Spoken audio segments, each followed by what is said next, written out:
Olá pessoal, esse é o nosso segundo vídeo do canal.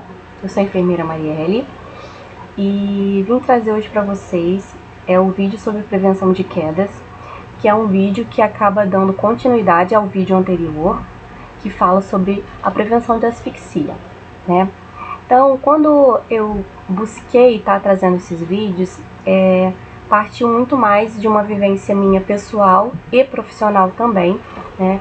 Não são poucos os casos que a gente identifica de episódios de quedas em crianças, né? Eu particularmente com o meu filho, já vivenciei algumas situações especificamente que me fizeram, né, refletir muito em relação a isso.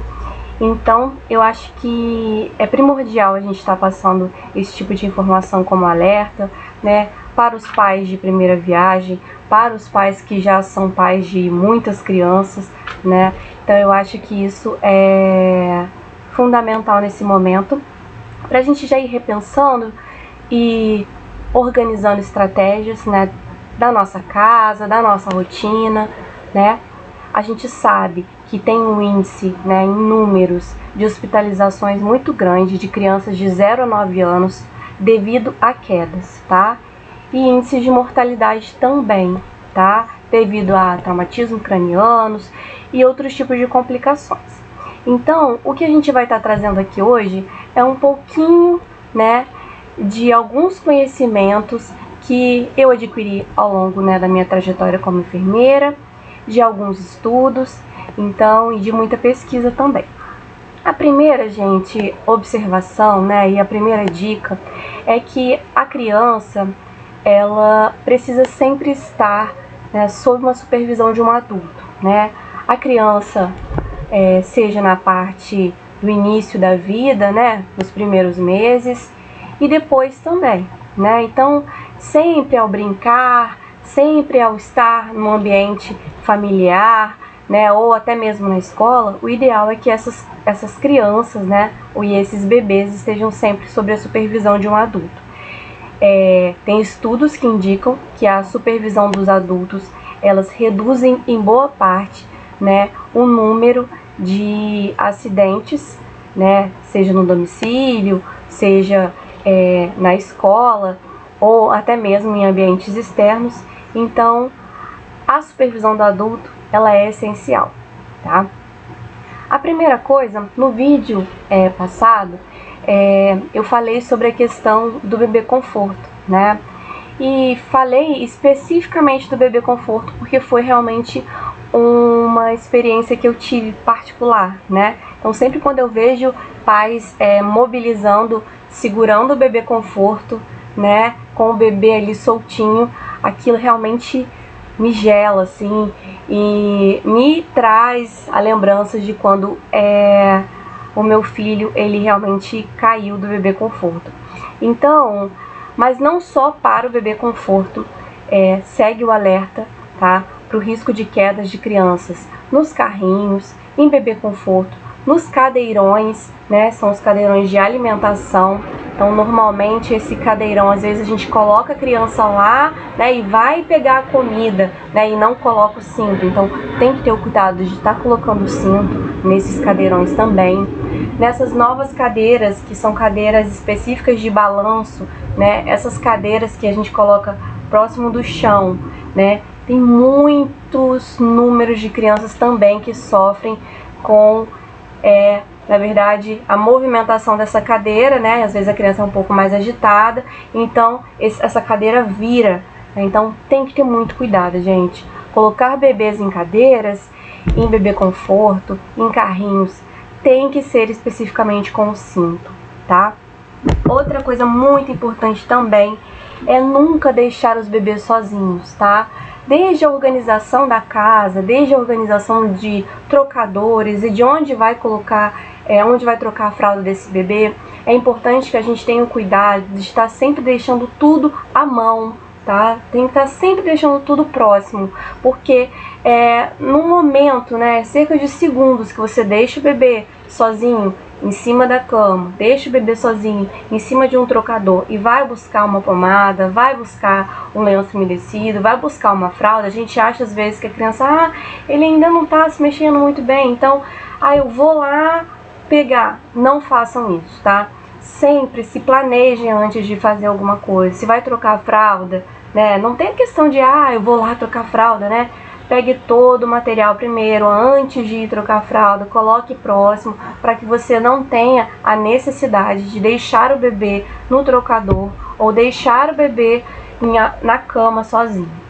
Outra atitude muito comum dos pais também é que deixar os bebês, né, em cima da cama, cercadinhos de travesseiros, né, com a confiança de que esses travesseiros vão fazer com que o bebê, com que impeça uma queda do bebê do chão.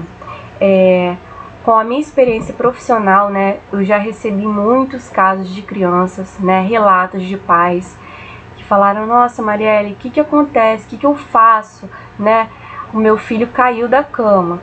Né? Então, assim, eu sei, gente, que a gente está sempre tentando acertar, né? A gente está sempre tentando buscar o melhor. Então, a gente tem que ter a consciência de que em cima da cama, tá? Especificamente, né, as camas que ficam longe do chão, não são locais seguros para deixar os bebês, tá? Nem bebês que estão ainda na fase, né, de maturidade, que não estão engatinhando ainda, porque a gente sabe que eles acabam rolando, né? Então tem um número grande de casos de traumatismo craniano, de bebês que sofreram quedas da cama, tá? Então, cama não é lugar, sofá não é lugar para deixar bebês sozinhos dormindo, tá? Então a gente tem que estar sempre buscando berços, locais em que tenha cerca, tá? Para impedir esse bebê de estar caindo, né? De rolar e cair para o chão. Outra questão também é em relação à altura dos berços, né? A gente, assim que o bebê ele começa a desenvolver e ficar em pé, a gente tem que ter a preocupação de estar deixando a grade do berço numa altura que seja uma altura suficiente para que ele possa se segurar, mas que ele não possa virar e pular, tá? Então tem que estar sempre buscando a regulagem do berço para poder estar levantando a estrutura e impedir que o bebê ele possa e consiga estar pulando. Outra coisa também que é essencial que a gente tenha atenção é os bebês mais espertinhos que gostam de escalar as coisas e pular, né? Então a gente tem que ter esse cuidado de que assim que o bebê ele comece a ter o hábito de estar fazendo essas ações, né, de pular, a gente tem que buscar estratégias, né, de colocar ele somente no chão, né? Então uma dica assim que eu gosto de dar para as pessoas, que às vezes é melhor você deixar um colchonete no chão, deixar um tatame no chão e deixar o bebê ali, do que você deixar ele em cima da cama, né? E você deixar ele num local onde ele possa escalar ou subir, né? Outra contraindicação também, que a Sociedade Brasileira de Pediatria, ela contraindica, é a utilização dos andadores, né? Os andadores, eles podem provocar tanto lesões nos pés e dedos das crianças, né? Assim como quedas importantes também, porque não há ainda um andador feito especificamente contra quedas. Então, há realmente essa necessidade.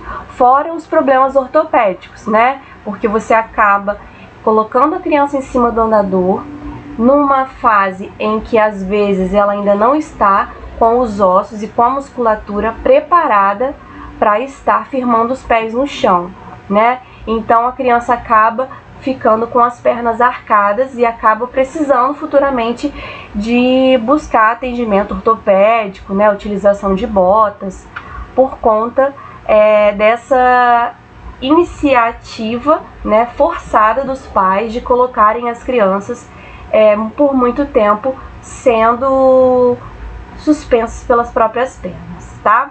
Então, o ideal é que você ajude no desenvolvimento da criança, né? Mas colocando ela sempre no chão, deixando ela espalmar, né?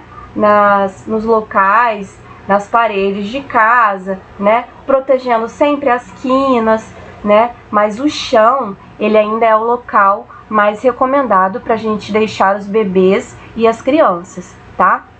Existe também os cercados. Os cercados, eles também são uma boa alternativa, porque eles possuem uma altura maior, né, para a criança. Às vezes a criança consegue segurar e ficar em pé, mas não chega a conseguir pular o cercado, né? Então é uma medida de segurança às vezes para os pais que precisam às vezes deixar a criança para poder fazer alguma coisa em casa ou deixar naquele ambiente, lembrando sempre de deixar esses cercados, né, e a criança no chão, próximos de algum adulto e próximos de alguém que possa estar olhando, tá? Outra coisa também são a utilização de portões, tá, nas escadas. Então, escadas tanto na parte superior dos ambientes quanto na parte inferior, elas são de fundamental importância nesse quesito para quedas de crianças, tá? Outra coisa são os portões em locais de áreas de risco da casa, né? Locais, por exemplo, onde contém materiais de limpeza, né? Janelas. As janelas, o ideal é que elas sejam gradeadas, né? Ou colocadas aquela tela para prevenir realmente que a criança não ultrapasse, né? E sofra uma queda. A gente sabe que a gente vê muito alguns casos trágicos, na verdade, de episódios de crianças que pularam a janela, né? Então a gente tem que estar sempre tendo atenção nisso. Impedir que tenham cadeiras, puffs e poltronas em locais próximos às janelas também, né? Então a gente tem que estar tendo esse cuidado de estar cuidando, na verdade, das nossas crianças e dando essa atenção devida, tá? A gente também gosta de frisar sobre a questão dos pisos escorregadios. Existem hoje em dia sendo produzidos pisos antiderrapantes que, na verdade, em contato com sabão e água, eles se tornam derrapantes. Então a gente tem que ter muita atenção em relação à qualidade dos pisos que a gente acaba colocando nas nossas casas, né, nas áreas externas e nas áreas, por exemplo, como no banheiro, que a gente acaba tendo um número de quedas muito elevado de crianças em banheiros por conta do fato de estar escorregando em relação aos pisos. Bom, gente, na maioria das vezes eu gosto de terminar os vídeos buscando trazer os próximos vídeos, mas eu quero pedir para vocês, para, se puder, colocar aqui embaixo o que vocês querem que eu traga, né? Eu vou tentar trazer o próximo vídeo falando sobre a questão da amamentação, e aí a gente começa num ritmo falando sobre a questão dos cuidados materno-infantil, que é realmente a minha área, tá? Muito obrigada pela atenção de todo mundo. Se quiser dar um like, compartilha, se inscreve na página que eu vou estar sempre postando bastante vídeos legais, tá? Um beijo, bom domingo para todo mundo.